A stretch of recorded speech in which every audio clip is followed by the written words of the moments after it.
ine dzidziso ine nhungamiriro yekuti pagwarare upenyu.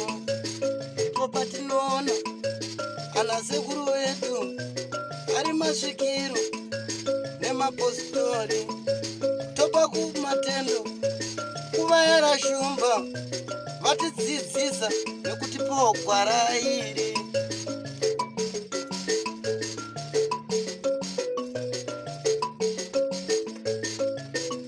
Amuri yeZimbabwe muri rudadiso sekuvimbisa kwatakaita paya zuro takakuudzai kuti tichaenda tononzwa vakabirwa mombe vacho kuti vanenge vachiti kudini. Tasvika pasekuru vangu moyo ndizvo tatika vatiudze kuti chii chakatora nzvimbo kuti zvizosvika pazvasvika saizvozvi. Andrew Neshamba ndozita rangu. Don't forget to subscribe to Drumas Media.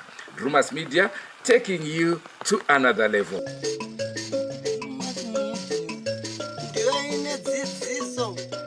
Inotipa isu gwara reupenyu. Ndipo patinowana vanasekuru nemapositori vachitipa gwara reupenyu. Ini ndinonzi kuzi Makucha, ndinogara munzvimbo yeKwaZana, sadunhu rakachinzi Ushe. Ndakati ndiri zuva ndobva ndamuka mangwanani ndakaona mombe yangu kudanga kusina. Yanga iri mombe yakura sei? Donza yakanga iri mombe yakaenda kasarudza rudzi rwemombe dzerudzi rwetuli. Ndakaenda ndakaita hafu bull mombe iyoyo nekuida. Mombe iyi ndakanga ndaipiwawo nemunhu andipira kunzwa tsitsi dzekuti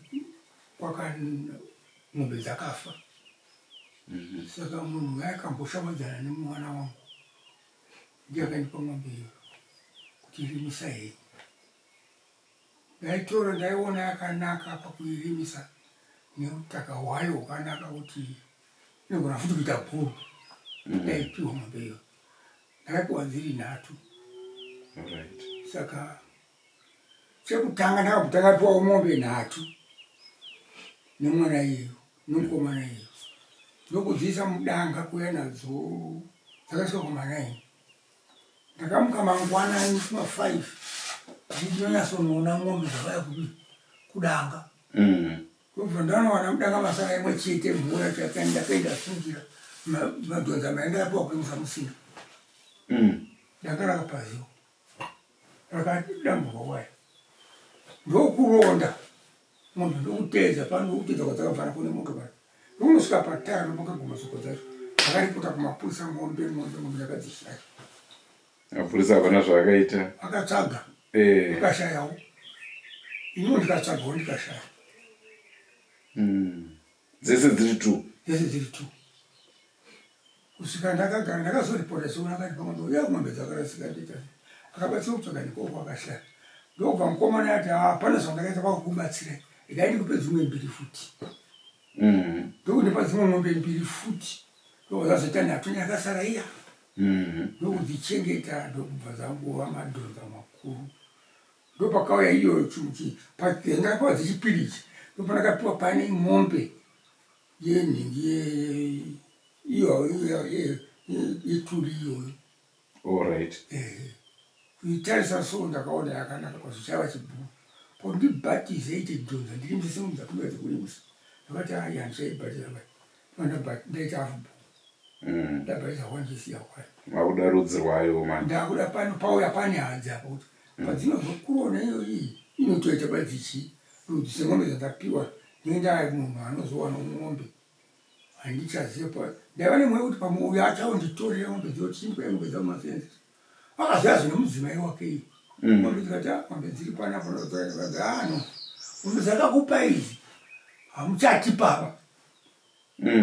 Dzadzenyu. Muchidhenyu macha mombe dzenyu muzvibatsire. Munhu akanaka chose. Kana muchikama muchiita sei. Ha? Ndakabva kusununguka pamombe idzodzo. Ndakaedza kubata mombe idzodzo sevana. Vachiitikana pandaswera ndikafamba ndikasvika pakati nikafura pane ng'ombe chero dzakaungana vaisango aimhanyira kuti aisa ng'ombe idzodzo taidziona padzichifura mukati medzimwe vaisango aitanga aona ng'ombe idzodzo nemhaka kuti ndopoke pane maziso paiswera maziso mukati memombe idzodzo iri Saturday muna June gore rino gore rakapera gore rakapera June gore rakapera no ndi June gore rino ratiri June ndo pandakaswera ndisipana ndakaswera ndipaso kuvhurwa kumanheru handina kuona mombe semunhu wandasvika kwasuba ndokurara mukati hadziripo hameno madziri musango kudanga mangwana acho yakafuma isondo ini ndinosenza nesondo Saturday handisenzei Sabata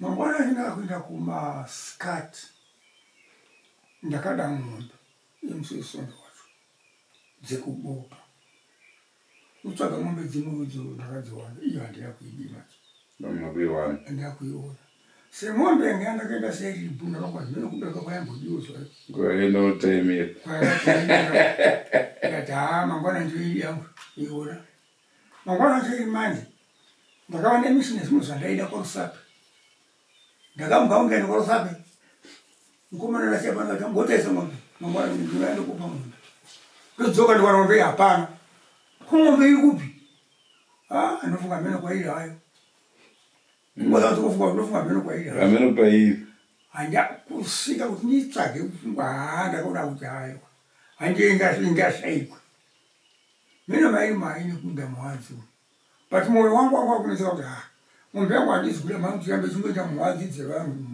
ini ndichida rudzi ndisingazoti sei chagara pano nditofunga funga udze kuti hayi musi wenyu wechipiri chacho musi wechipiri chacho ndakafamba futi kuenda kuti amusviki musoro kwagoto ukoko ndosvika ikoko ndine zvandaida kuzvangotenga toona ngoti gore rineri ndeida kurima zvakanaka ndoda ng'ombe yangu ng'ombe dzangu dzakanyatsosimba manje regai ndiri inywe gejo nditenge zvinhu zvitsva ndokutenga madhishi egejo nemavhiri kuchinja zvinge zvipo kusiya mutandabedzi kuti zvamunyosya zvakanaka ngoro yangu nora gore iroro ndakaenda rusa ngoro yangu yakanga yakafa pamberi padhazibhomu ndakagadzirisa kuti ngoro inyatsosimba nokuti ng'ombe yangu yange yakureza kuti zvinopano pane ng'ombe yakanaka murume akandipa ng'ombe yemujana wake akambosvika pano achiitaridza akati ng'ombe ndo dzakaiterei ikazi ndikakupewo dzangu kudzifure kunoko dzitoro rudzi rwemombe kati wakasimuka kutora kundipa ng'ombe dzematsiru uchida kumhanga yemombe iri panapa unoziva munhu akakupa utoziva kuti kana dai akaunza teri unekwezinotikatidisvadzo ngadzikaisvadzo ndakagara ng'ombe iyo yakanga yakuratidza kuti ndashaya kusvikira chitatu ikwazivameedze chitatu ndakadzokera zvikwagoto ndakutsvaga nezvemafetiraiza ndopandakachiti ndakufa ndine mwa pamusoro apakangashaya ng'ombe yake tsika tsiru chimhuru chitsiru chapinda mugomba akatambudzika ndatsvaga ng'ombe yangu ndatambudzika ndatendere ndakashaya utsiru wangu kati hanine kwangu donza rangu hamhene kwariri nofunga hamhene kwarakateerawo pasi upo mwanakadzika kurwisi munakuziva kuti dziribati dziko haro ndaakubva ikoko ndopandakabva manje panzira munza murume epapapa ati mbwa dzake dzaya nekadewe kenhingi keng'ombe hamene kwakatora nofunga ng'ombe yangu yakafa madewe racho ndanosvika mudariona rakafanana neng'ombe yangu iya yandakashaya mugomba rakachekwa kuti azvichekwa kwazvine banga aona dewe rakaita sei kanzi apa alright Mukomana umwana ndogane pana palobati. Taenda motokari mukomana ngabva kwarinfidzika kudai. Avati nyanja pina motokari. Ndikainzike nepapa. Kune mushauri pasuko, kune ng'ombe dzakati wande. Kanofunga pamwe ndo kwakaenda ng'ombe yedu. Ndanoishaiko kundodzoka. Tabva kuti akuti ng'ombe yayo yaonekwa dehwe rayo. Akuda yakafira. Takasvikawo kunokumbawo. Ndapanopamba takangonza ng'ombe dzakwa munini dzakapanga kuwanikwa ng'ombe mbiri dzakavhiyiwa. Dzakavhiyiwa kwaushi. Kuti akutara. Matonza mairi. Ndopakatanga ana mfunga kuti pakati matonza mairi apa. Yangu ngati imenyu. Imenyu ipapo. Ingakavhanya ng'ombe yangu kani. Mufana akafamba zuva rovira. Akaona kadehwe ikako panzira. Akuti kadehwe kanyowaka. Imbwa ndiana adonesa dehwe nyowaka panzira. Musenzi wozvakanga achangosvika mazuva iwayo. Ari munzira kuti afunga kuti ndobvunza ndaona dehwe nyoro. Hapana munhu mutsva padumbu. Takasvika panapa. Titi ng'ombe dzakapanga dzaizva aiwa ndize kwaveso. Nemuzukuru wangu akarwa panapa aiwa ndize kwaveso. Tisatonya tatoona imbwa ikoko ine muswe. Patati una pino wakashaya ng'ombe muswe ng'ombe uyu. Maizvo wakashaya ng'ombe dzawo marume zuro. Dzazowanikwa dzakafira kuti dzakaushoko dzakavhiyiwa dzakaenda nenyanya ikatorwa. Ndokutanga kuti mufana uya akaona kadehwe uyo. Akadzwa ng'ombe dzibowa pakonapo. Haana kwaaneinese mumweni padumbu. Anguramba achindozwa zvakati ng'ombe dzekuno dziri kundozvazvo. Zvikati ndakaonzwa ng'ombe dzaikuma dzaichema. Kuti aende.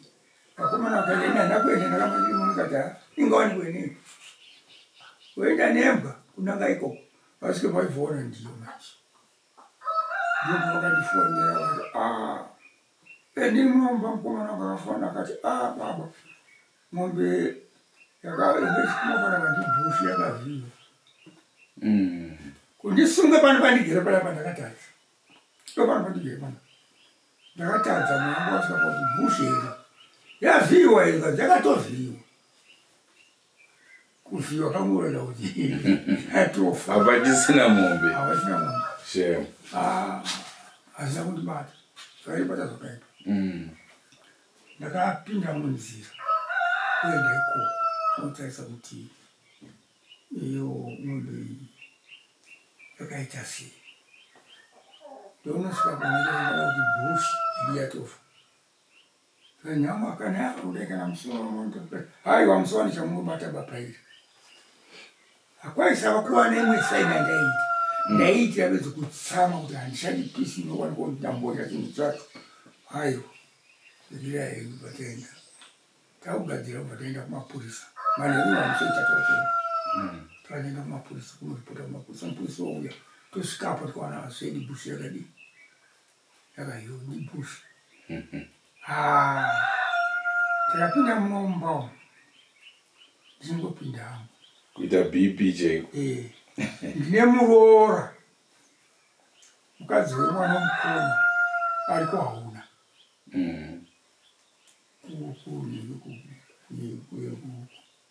Chimanimano.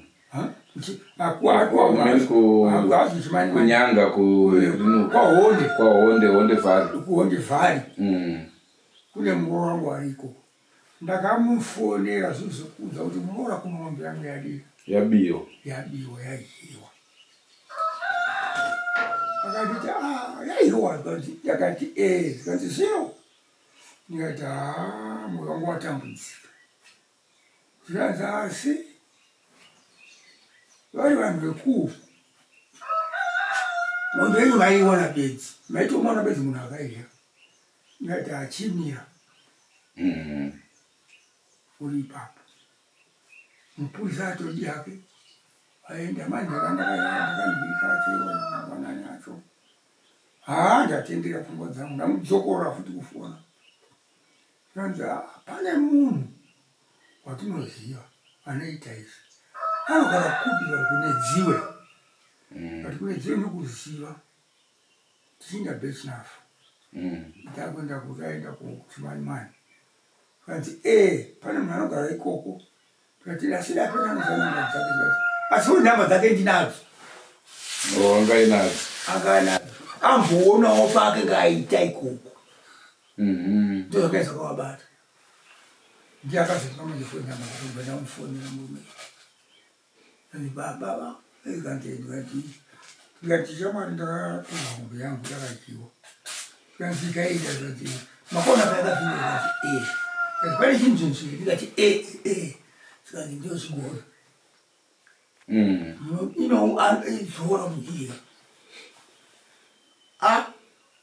anozora sei sikanzi anoibhadhara zvamunoda ngati zvinizvi vamwe vanomukakai dzimwe dziya dzakambobiwa ndikaendapo idariwo zvikadii ndikati zvino ndinoita sei kuti ndiwe ini ndinouya ikoko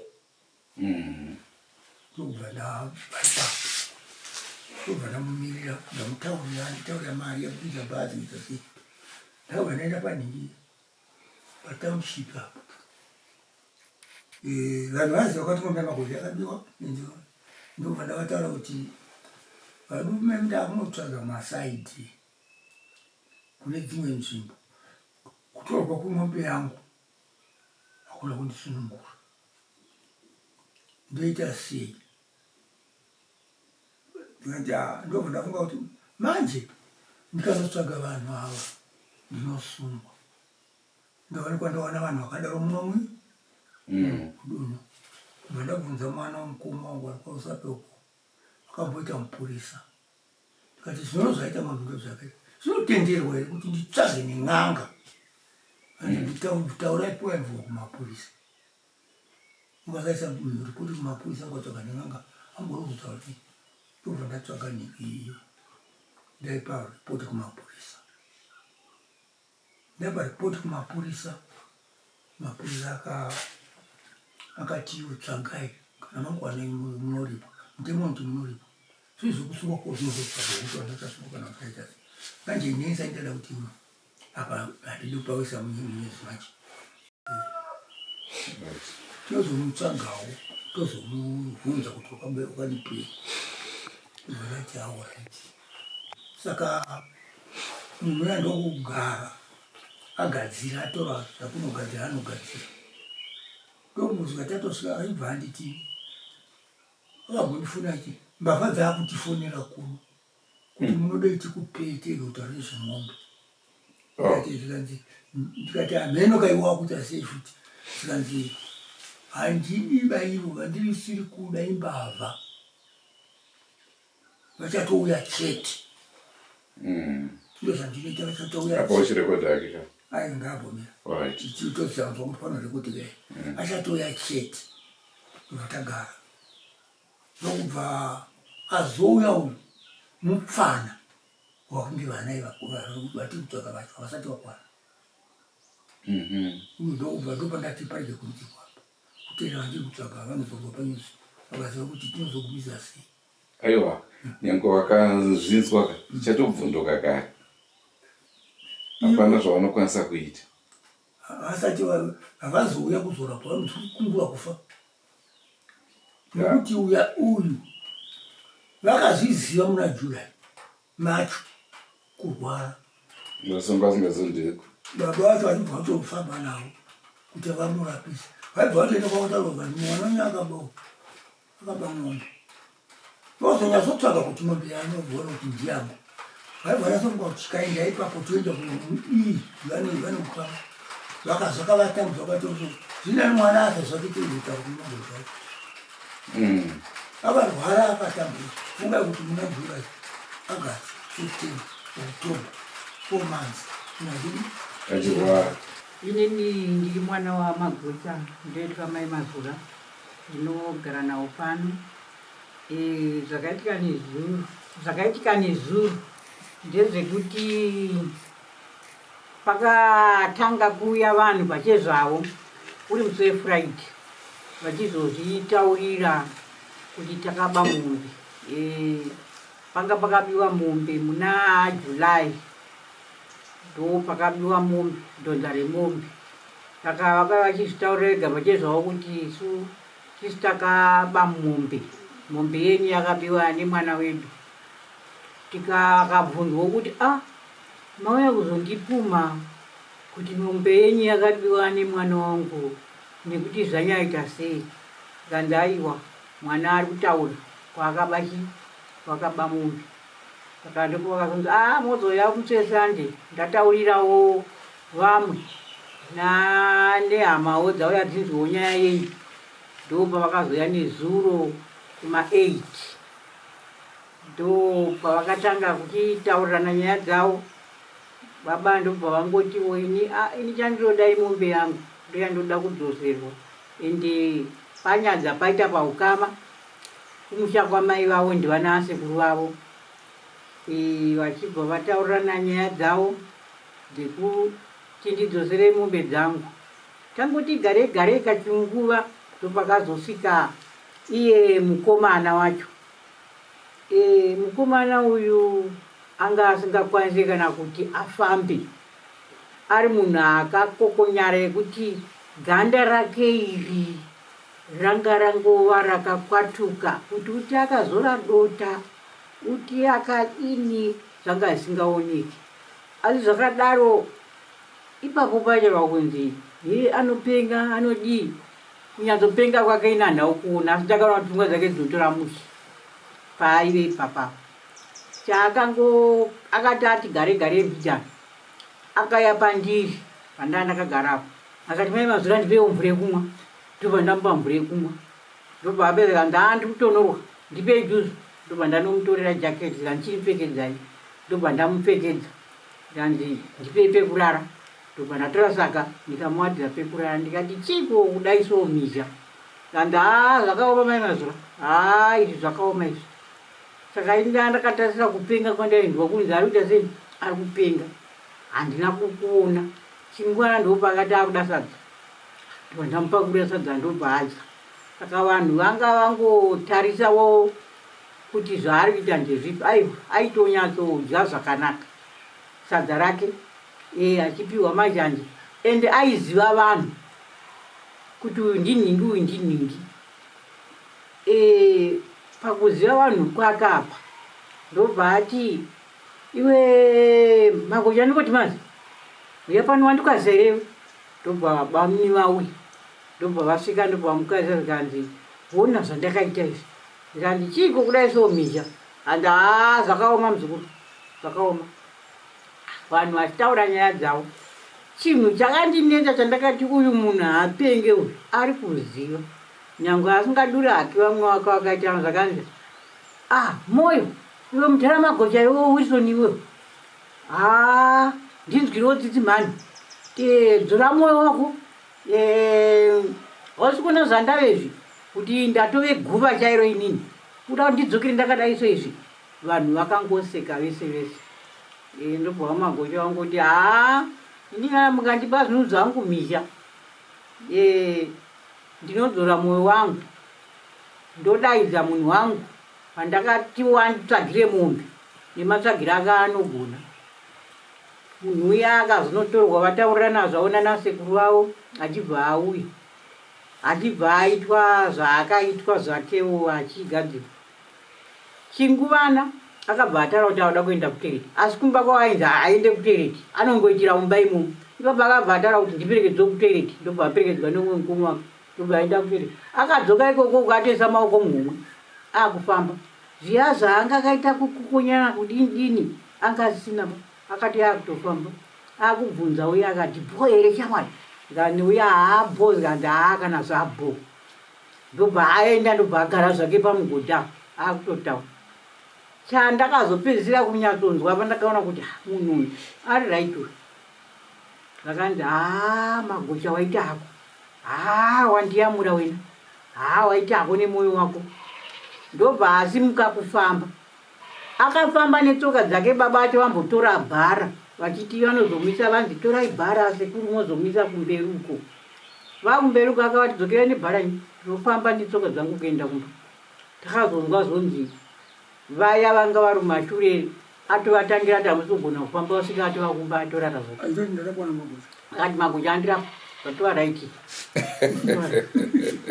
saka pari zvino amwe hasati ndanzwawo kuti pari nhasi aamuka sei asi nezvo lakafamba kusvika kumapiripiti unazvaiko akaenda asi akapachiuya panamba angangagone kufamba waitoona kunge kamunhu kachembere but kamwana kakapedza form 4 last year zvekuti munhu wese waitoti maiwe zvakaita kunge kamuchembere kemunhu kati ipapayo akanga atesa maoko ake mumwe atoenda akutozviti ndatoaraiti ndechipi zvipi zvamungade kutaura kune dzese mbavha dziri kuba mombe pavana vese vaive panapa kana pambavha dziri kuba mombe dai dzakaona zvakaita mwana ega hakuna anotora kana penzura yeumwe mwana chaivo hapana vese vana vakaona kana vadiki vaiona vechikoro vaitaura kuti handitore futi kana penzura yemunhu ini nezvaitaita munhu vamwe vana vaitoti uyu munhu akaora musikona zvari kuita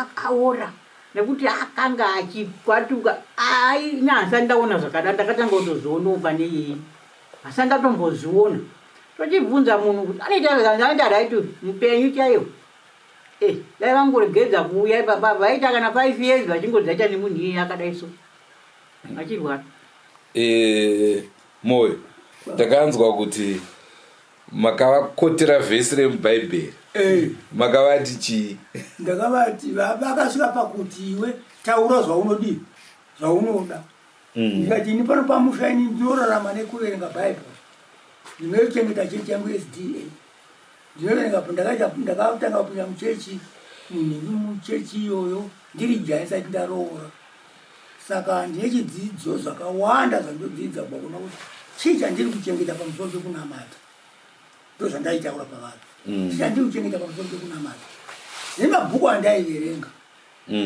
mukati memabhuku iyoyo ndaiverenga nderimwe bhuku randinaro rinoti Baptist Emmanuel rine nzvimbo inotaura kuti iyo kana uchiba kuba kunotangira pakuba zvishoma kusvika uchikura uchiba kusvika waba mweya wako kubva kuna Mwari iwe uchifunga kuti ndiri kugona asi kuba uchifunga ndiri kugona wandiri kubira asi urikubira mweya wako kuna Mwari ndofesi yandakatanga kutaura saka ini pavakati zvinonodei zvanzi uripo ndikati ini handigone kuripisa chimwe chinhu chekunge kuba ndozopinda mhosva muna Mwari yekuba chinhu mhaka yekuti ndabirwa ndoda kuti nditaure zvakataurwa naJehovha ndakavapa vhesi inotiwo kana munhu akaba ng'ombe yako dhonza remwombe yako akauraya kana kutengesa kana wambata anoripa ng'ombe 5 anoripa nzombe dzeng'ombe 5 ndakataura ndakataura vese vakati vaifunga kuti ndamutaura zvechikristu izvi tichanzwa chikristu chinonziregerera munhu adi yake alao chikristu achitiregerera zvirimo here mubhaibheri izvozvo zvirimo allright munani Exodus 22 Exodus 22 verse 1 to 2 verse 3 verse 4 inenge yakutsanangura manje kana munhu akaba akawanikwa anacho maripiro anoita ouya paverse 3 inotaura nyaya yekuti kana asina chinhu munomutengesa kutengesa kwairehwa nebhaibheri kwaiva kumusungisa hurumende yaitaurwa naMwari yainzi kudai ukabata munhu akabatwa ari muombo aba chinhu chemunhu abanga achichiva munhu wacho achichida hurumende yaipa chinhu chako kune wabirwa votora munhu unochengeta achisenza kujera zvine hazvichipo ndofunga manzwa zvataurwa nasekuru zvataurwa namama tongai tinzwe chidzidzo chikuru kwamuri vaya vanotora vasina kupinda ngwarirai nekuti iyi ndo imwe nzira zvakare inogona kuti zvinge zvichidaro asi chandingade kukuzivisai ndechekuti iye zvinezvi tingati pabatwa mbavha 1 kwasara 2. naizvozvo muna ngwariro ramangwana tinogona kukuudzai zvakare kuti tadzokera paya chii chaakutora nzvimbo. dai ndiri nembavha dzimwe dzakaba pari zvino ndonguva yekutoenda usati warwara kusvika zvaitwa neuyo, nekuti kuti umirire urwere hwakadaro handione zvakanaka. Andrew Neshamba tositarangatsakanei mune zvimwe zvirongwa zvatiramba tichikupai ndichipaka kutenda kuna Shumba Diki Junior. Aiwa, ndaisa zvanza Mhondoro, ndaisa zvanza Shumba, ndimi manga makatibatira mushina wedu. Don't forget to subscribe to Drumas Media. Drumas Media, taking you to another level. Goodbye my friends. Goodbye my friends. Wakamboonana tichazoonana nerimwe zuva hama dzangu. Goodbye my friends. Goodbye my friends. Wakamboonana tichazoonana nerimwe zuva hama dzangu. Ini ndokwenda kubasa kwangu. Iwe makiwe mkaranga.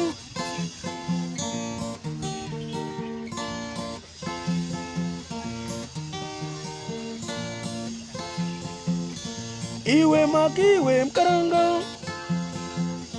Iwe makiwe mkaranga.